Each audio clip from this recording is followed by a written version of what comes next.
Horror Flick, Digger Ditch, Super Six, Big Mitch. And I'm kicking in doors with all three O's. And I'm bringing 28 one-on-ones because we Vegas Sun Sister Chronicles. And you in the Middlelands. Yeah, you in the Middles, man. And you already know what made me. 530, what that mean? That boy's a desert, baby. Hubba Dub, Scrub, 22-inch gold Dana Danes, and Big Bolo. You ain't can never be on McLean's, man. Nah, I'm just playing. Welcome to Vegas Chronicles with the whole Super Six, Mr. Digger, Ditch, Big Mitch. And today, like any other day, y'all know what we do, man. We kick actual factual with no additives and no preservatives. Like what? Tell it to me. Absolutely. Summer sausages and crackers. Yeah, I already know. Sure. Shout out to everybody that's been rocking with your boy, man. Let's jump right off into it.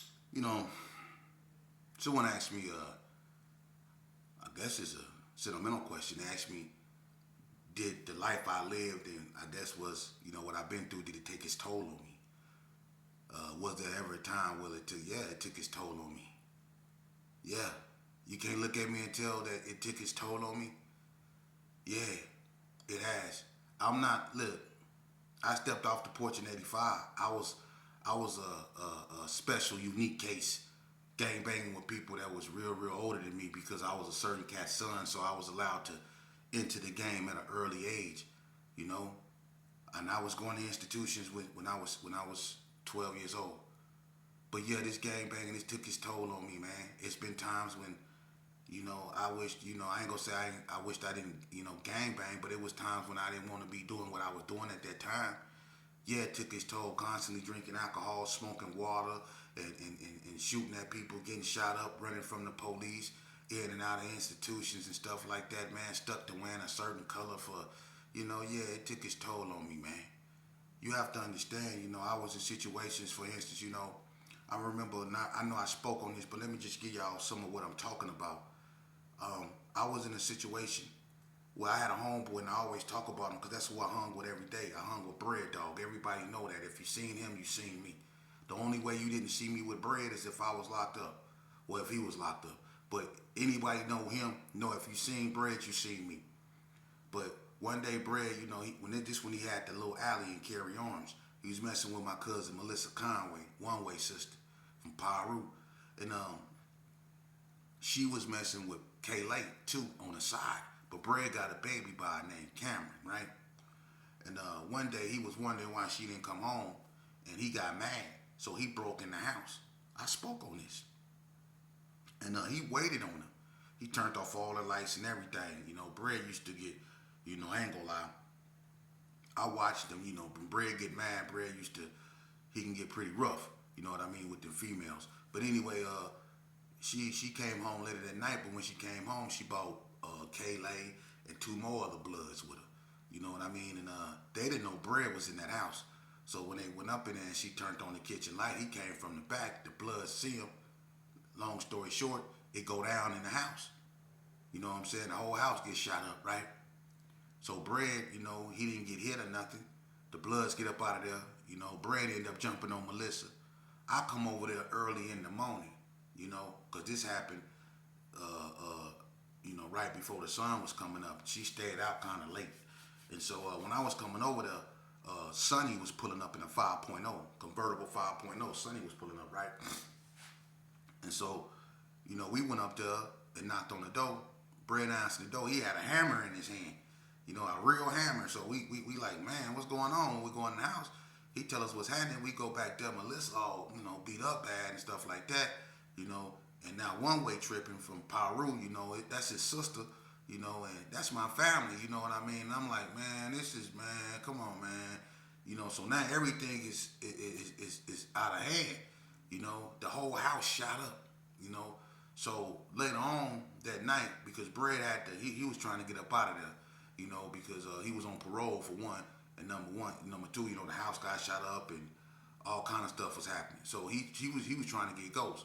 So later on that night, me, Duck House, and a couple more homeboys, we got together, man, and Duck had a black two-door Cadillac, right? And we decided we was going to get back, because Bread was kind of mad, because they almost knocked Bread down. So we decided we was going to get back at the Perus. So we pile up into Duck House, right? We go up over there, to Paru turf. You know what I mean? And let's just make a long story short. You know what I'm saying? We do our thing. You know what I mean? And on the way back, the Parus, they get up on our heels because when we went over there in blue, you know, they start chasing us. You know, so they get on our heels. You know what I'm saying? We get in the shootout with the Parus right there on Owens. You know what I mean? And we blowing. Everybody remember that two-door black Cadillac? You know what I'm saying? So the Parus, they get down, we get down. You know what I'm saying? They through, we through. We get on. You know what I mean? We get back to the G's. You know what I'm saying? We get up out the car. You know what I'm saying? The whole passenger side of the car was wet up, shot up. You know what I mean? And I was on the passenger side. I could have been gone. You know what I mean? But I didn't get hit. But that's one of the incidents where, you know, when I wasn't nothing but like 13, 14 years old, probably 14 when this happened, because this happened in I think 89. You know what I mean? But to show you another incident, I was with Brett, and we was coming down Cary, and we was in this a photo blue bucket, and he had a girl named Shelby. It was her car, and it's the same car we used to jack out of. It used to stop on us, but it used to get us to what we needed to be. Everybody remember that photo blue bucket? It's the same bucket he jacked that boy Big C from California in up there at Ricky Quick that day. But anyway, we in this car, we coming up Cary, right? We going toward that Second McNair's over there that Wrigley States be using. And I had a 40. We in there, you know what I'm saying? We listening to King 10 Ice Cube, Funky Piano, right? We bumping that. So I'm drinking. I try to pass Bread the brew, and he don't take it. It's like he fixated on something. And I'm like looking at him like, what the hell? But he looking and he's squinting. And I'm like, you don't want the 40? He say, no, but there go torture chamber. And I'm like, torture chamber? When I look, they got the blowing. It's the 60s. Bloom, bloom, bloom, bloom, bloom, bloom, bloom, bloom, bloom, bloom, bloom, bloom, bloom. Man, Bread jumped out the car and broke on my mama. Listen, he jumped out the car, left me in the car, and broke. For real. He was gone. And them 60s had me up in that car screaming. I was trying to climb out the car on the driver's side where he got out and ran. He jumped out the car and left me. That's on everything I love, man, but that's how it was on. It was on like that. And I didn't spill beer everywhere. It's all in my face, my hat, and everything. I'm swimming in it, but I'm trying to get up out that car and get ghosts. But this is who we was into it, people like that, man. People that didn't play. So when you say that this life took its toll on me, yeah, it took its toll on me, man. Yeah, it took its toll on me. I was a little baby, man. I wasn't even giving my mind a chance to develop, man. And my face was real known, and I was a baby, man, and I was banging against adults, man. Yeah, this life took its toll on me, man. And not just that, losing homeboys, after homeboys, man. Living in a neighborhood where when somebody pass away, dudes walk around with just tears running down their face. They don't say nothing. They just walk around, and being in the boys club with dudes just leaning up against the wall, just crying, or leaning over on a ping pong table crying because one of the homies done got knocked down. You know how eerie that is, man? And people just be on edge, man. Yeah, it took its toll on me, man. When you hate and you hate and you hate and you hate and you hate and you mad and you just irritated every day, all day, it's gonna take its toll on you, man. It's gonna take its toll on your body. For real. And when we got cool with the Donna Streets and they like revived everything and made everything, you know, crack again, man. Here we go again. More partying, more drinking, more violence. Yeah, it took its toll on me to the point to where I was just engulfed in that stuff, man. I knew no other reality. I knew no other reality outside of gang banging, outside of violence, outside of institutions. I knew no other reality, man. So when you get up in this, just understand that when you get up in this, man, you can get sucked up in this to the point to where this thing can overcome you. Then you can be overtaken by this lifestyle, by this reality, this gangbanging stuff, man. When you hate a person, you see a person as a certain way for so long, and you start telling yourself that this person is this and that, and you start believing that, man, they can pervert your reality. That's what we was doing. What's a herb? What's a crab? What's a slide? What is that? That's figments of our imaginations. But those words right there can get you unalive. But they're just figments of one's imagination, man. There's no such thing. And I can't never be defined by what another man say. The only thing that can define me is my actions. I'm the definer of me, not no one else. So when someone called me something, if I let that bother me, then that shows that that person has power over me.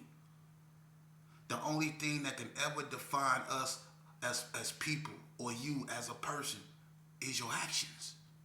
You are the definer of yourself, not no one else. So whether it's the N-word, whether people disrespecting people's hoods or dead homies or whatever, man, understand them is just words, man. Words meant to provoke you. And a lot of times we let those words provoke us. But you listening and you looking at a guy that was, listen, man, listen. I done went to war with people like Spike, homie. Say what y'all want to say. But listen, when you been to war with people like Spike, homie, and then let me tell you, at one point in time when the Gerson was into it with the coast, the West Coast Bloods, let me tell you something, homie. I used to stay over there. I knew all of them. But I was born and raised in the G's, homie. And when L got killed, the coast was on the radar. And I'm going to tell you, this how you know I ain't lying. In the G's, we wanted Boo Rock. We wanted KT. Of course, we wanted Heavy. We wanted X-Man. We wanted Don King. We wanted Dookie Head. We wanted Sherman. We wanted Money Marv. We wanted Big E Dub. We wanted the Taylor brothers. We wanted Lil Jesse. We wanted KB. We wanted Matt. We wanted Time Bomb. We wanted FOX. We wanted Jericho. We wanted LG. We wanted Burger B. We wanted Noriega. We wanted Marco B. We wanted all them dudes, man. We wanted Chubb. We wanted his brother KC. We even wanted Uncle Pete Double Deuce and Marcus Nix. We wanted all them dudes up over there, man. The twins, Lionel and Donnell, we wanted them. That's what we was on back in the days, man. We knew who our enemies was, man. Nowadays, you don't know who your enemy is. You looking out here for your enemy, and the whole time your enemy on the side of you or in back of you. That's why I don't even let people ride in our car no more and get in our back seat, because you can't trust nobody, man. Especially no homeboy. You can't trust nobody, man. So, and that's another reason why this game has taken its toll on me. And I'm going to tell you something. In the end, what you going to realize, I'm going to tell you something, youngster. Pay close attention to this part right here, the chapter. This is where it get real good. What you're going to find out is that you're going to realize that when you go through this, if you really play this game, some of y'all don't really play this game. Y'all just a bunch of little boys that need a foot in your behind and you can be saved. You just need somebody to put their foot in your behind and make your butt go to school. You just acting. But for you hardcore ones, this is what's going to happen to you. You're going to realize after all your childhood friends go bad on you, pass away, wither away, or whatever, you're going to realize that when you locked up, if you're lucky, and you in a cell on your 6th, 7th, 11th, 12th year in there, you go realize that everything you thought you knew, everything you thought you was, and everything you thought you was about was a figment of your imagination. Just like that thing that got you in prison you was claiming, cuz, or blood, or crown. It's a figment of your imagination. And then you go realize in the end, all you got is God. Because you don't even got yourself. Because them people in there own you. Because when they tell you to strip so they can see your flesh, so they can see how they keeping you fattened up or whatever, you go strip so they can see your flesh. When they want to poke something up in you to keep you from getting everybody else sick and vice versa or whatever, that's what you go do. You go let them poke something up in you. You don't even know what it is. You don't even own you. See? You don't even own you. And you gonna realize the only thing that was there was God. See? That's your homeboy, God. And you ain't go, and I'm not saying not seek salvation in the house of God. Go to the church, go to the mosque, but where you go mostly find God at is in you. See? In you. Yeah. See? He always been in you. That's why you can't lie to yourself. You see?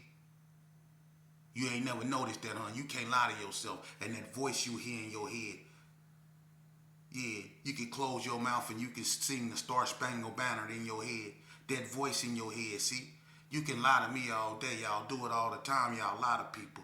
But deep inside, you know the truth. See? You can't lie to yourself. That's your connection to God. The only person you forced to keep it real with is yourself. See? You can lie all you want to people, but you know the truth. That's what God at in you. And that's what the devil is too. And you have a choice. See? Pick one. Pick one. You have a choice. I chose to be evil. I chose to join a gang. I chose to be a GPK. Didn't nobody make me, force me, or incite me to do that. I chose to do that because I saw something that I should have found at home in the streets. That's not an excuse, but that's what made me join the gang, man. And when I joined that gang, I immersed myself up in there because I was really going through whatever I was going through, man. And that's what a lot of people be. Y'all don't understand. Y'all think that some gangbangers are just treacherous dudes, man. Y'all don't know that it's a story behind every face. It's a story behind every rag, every bandana. And some of us is some scarred young men. We were some scarred young men, man. You know? And people just didn't know how to get through to us. You know? Because it seemed like the only people that spoke for us was Eazy-E. See? Eazy was speaking for us. Ice Cube was speaking for us. Too Short, the Ghetto Boys, they started speaking for us. You see? So we let them do the talking. We just acted out. You see? But now that we got older and we look back on it and we see how we was seduced and we was up under a spell, yes, this game has taken its toll on me. Yeah, it's taking its toll on me. I want you youngsters to live. I don't want you to wake up every morning believing that you have to put a blinky on your hip, get with your homeboys in a tight hooded sweater, and get up out here and be a nuisance in your area just to be validated, man. You can get up in the morning and put your pants on, get your books, comb your hair, brush your teeth, and take your behind to school, too. That's cool, too. Matter of fact, that's gangster. Yeah, when you kiss your mama on her cheek and you tell your mama how much you appreciate her, instead of going over there locking whatever gang signs with your homeboy and telling them how much you love them, won't you kiss your mama on the cheek and hug your mama real tight if you're blessed to still have her and tell her how much you appreciate her staying down with you, because that's your real homeboy. That's your ride or die, or your baby mama. Or if you have a female, kiss her on the cheek, give her a hug, embrace her, show her how much you care for her. Quit showing your homeboys how much you care for them. That's strange to me. You show your homeboys how much more, you show your homeboy more love than you show your own child. How you show your homeboy more love than your own girl? That's strange. For real. You know, now ain't nothing wrong with caring about a person, man. But a lot of you cats out here, man, I'm telling you, y'all show more affection to one another, and I mean homies, than y'all do y'all own children. And this the sad part. This the sad part. You think I'm lying? Go on a bunch of them cats' pages. I don't do none of that. But this how sure I am. They post more pictures with them with their homeboys, and they post more pictures with them with their children. I'm just keeping it real. You'll try to fit in the tightest clothes you can find. You'll try to fit in the tightest clothes. You'll go on a diet to fit in the tightest clothes you can find before you try to go up over there and pick your son up and take him to the park and get to know him a little bit better. You rather be up there hopping on the stage listening to Lil Boosie or D-Lo the Boss or something like that. You rather be up in the club doing all that old stupid stuff, filming yourself doing it, than being over there with your own child, and then you wonder when you get old and you can't do it no more, why your child doing it and even tighter pants than you was doing it in. And now you can't even talk to him. And you wonder why. You can't talk to him, but when you was out there doing that, you didn't want to talk to him then, but you want to talk to him now, and now you don't understand why he not listening. Well, you weren't listening either.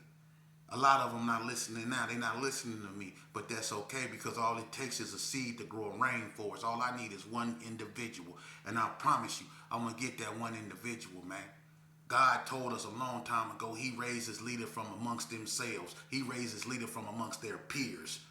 You see? And I'm finna tell y'all something real quick. And you know, this is how you know I'm not lying. See, one of the government's biggest fears is the rise of a black messiah. Remember J. Edgar Hoover said that, right? But instead of the government going after everybody and neutralizing everything that they feel could pose a threat to the safety and security of the nation, being that a rise of a black messiah, what they did is they put mechanisms in motion to, well, we just knock each other down. So if there was ever a black messiah to rise, most likely he'd get knocked down by another brown or black boy. See, they put them type of mechanisms in our community to where we continuously knock each other down, which continuously get us locked up, which continuously get us indicted under the RICO. See, that way if there is a black messiah that's go rose, he go either be rising in prison or he go get knocked down. You see? Then they got the mechanism swing to do that. Y'all don't understand that? The government don't have to do it. They set the mechanism in there for y'all to do it y'all self. Y'all go prevent the rise of a black messiah. The government don't have to do that no more because they got y'all listening to music that tell y'all that I'm your enemy. You see? They got powerful, seductive music, paying people that don't even stay in the projects to tell you that stuff so you can continue the cycle, and then they give you whatever drug you need to keep you in that euphoria state of mind and make you do what you do. Think about that, man. The stuff that y'all take, where that stuff coming from? A lot of that stuff come from laboratories where these rich people kids sit up in there and they make that stuff and they give it to you. They make it for fun. Where else do they get that stuff from, man? And they give it to you because they already know what you go do. See?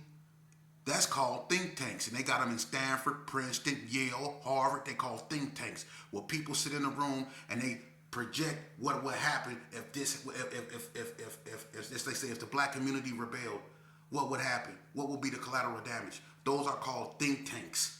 See, they know what you're gonna do. They know how you're gonna act.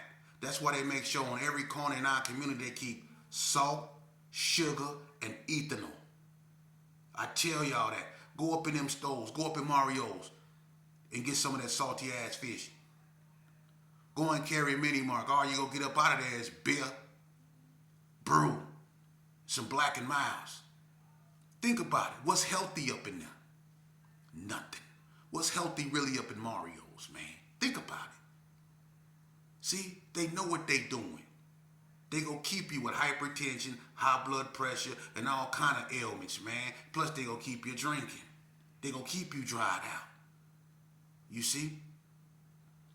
And every now and then, a new drug will pop up that you're gonna like. See? And y'all patiently wait for it. That's why I say, when it's all said and done, you gonna turn to God, man. Because you living in an evil world. Trust me, I was seduced by it. I used to really believe that the Donna Street Crips was my enemies until I found myself standing next to them, one of them finna get on a train to go to Ely. And you know what they did? They made us strip. A long line of people told us to strip. And I'm standing next to a Donna Street Crip, and you know what we realized?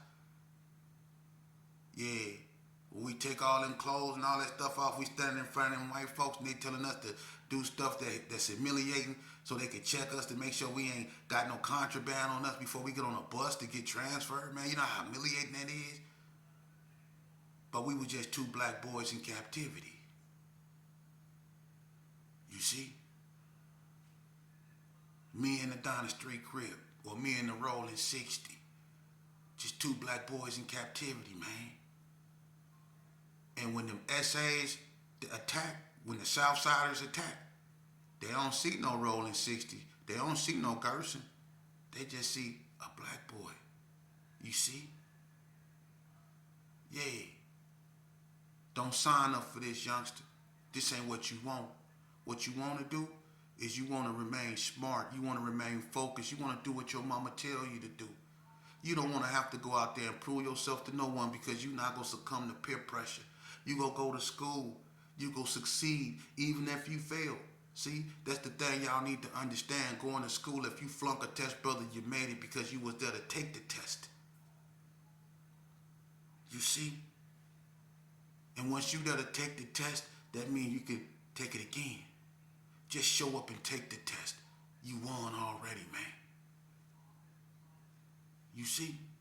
Get up in that school building, man. Stop living for the moment. Start planning your future. And the fact that a lot of these young black boys can't see now, that they only living for the moment, is sad. I know tomorrow's not promised, but neither is the present. Because every step you take, King David said, there's just one step between you, between life, and you know what? There's just one step, King David said, that there's just one step between man and you know what? So even the present is not promised. Take the opportunity, man. Love yourself. Do the right things. And keep it real, man. I'm going to keep bringing y'all this.